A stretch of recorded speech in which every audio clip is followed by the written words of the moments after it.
Thoughts on the session today, and look, can the buying continue?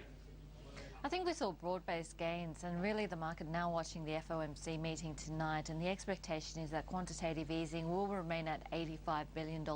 That's supportive for the US markets, and over here AGM season's been quite good, so I think we are seeing a bit of an upgrade in terms of expectations. We have a look at some of the AGMs around today. We saw Crown with its AGM and the stock was up by 2.9%.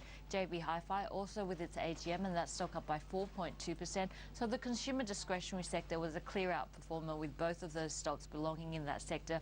We also saw the healthcare sector doing well. In fact, we saw broad-based gains across the market with just the exception of the property space. And we also saw some stocks reaching 52-week highs. Yesterday, it was the banks making all-time record highs or 52-week highs. And today it was Kathmandu, Flight Centre, as well as Trans-Pacific. It's interesting to watch the ones making 52-week lows as well. They keep on popping up again and again. And once again, these were Oz Minerals, Lynas, as well as Webjet making 52-week lows. But all in all, a great day for the market. $4.2 billion traded. The market looking good technically, and also in terms of AGM season, I think it's been quite a good one. Technically, what are you looking at? What levels are a key focus at the J. Lee household? If we have a look, the key level that we had been watching this week was 5,426 points, and of course we're still closing above that. Yesterday we did see a brief dip under that, but as long as we remain above that point, really there's not too much holding the market back. We may see corrections of 5 to 10% on the way up, but it does look like the market clear to reach its all-time record high again of 6,851 points that we saw back in 2007. So that will be over the next few years, and also the earnings momentum coming in should help to support that. So hopefully we will continue to see the uptick in cyclical factors that we are seeing domestically helping earnings as well. About Julia Lee, JB Hi-Fi. Your thoughts on the news today, the reiteration of guidance and the market reaction? I think the market really liking the first quarter numbers that came out. We saw sales growth of 8.1% on a like-for-like basis or a comparable basis. That was just under 3% at 2.9%. So it does look like the momentum really continuing with JB Hi-Fi. We know that they're still rolling out the home stores, and over the next 3 years they're planning to convert or roll out about 50 new stores, and that's going to be a key driver. But also in terms of JB Hi-Fi, they're still rolling out new stores. We're going to see some new product launches in the form of PlayStation 4 as well as Xbox One in November, just in time for Christmas, and that should help boost the sales, and reaffirming their guidance of 6 to 8% growth in terms of sales. So that wasn't a surprise, but I think the market liking the first quarter sales momentum that we are seeing, and also the outlook for JB Hi-Fi.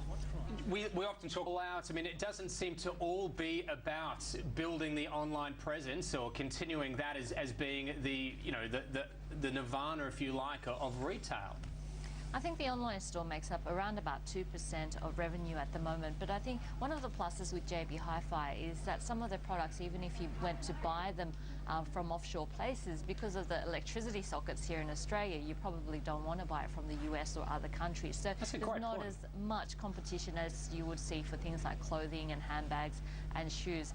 But JB Hi-Fi has been quite strict in terms of cost discipline as well, and that's been a strong driver. It's been a very low-cost model, so it is able to compete with those international stores, and its online strategy as well. It is quite competitive in that space. And I think the home rollout, we were all questioning that rollout at the time, but now with the housing market really improving, it does look like the timing of that was quite good as well for JB.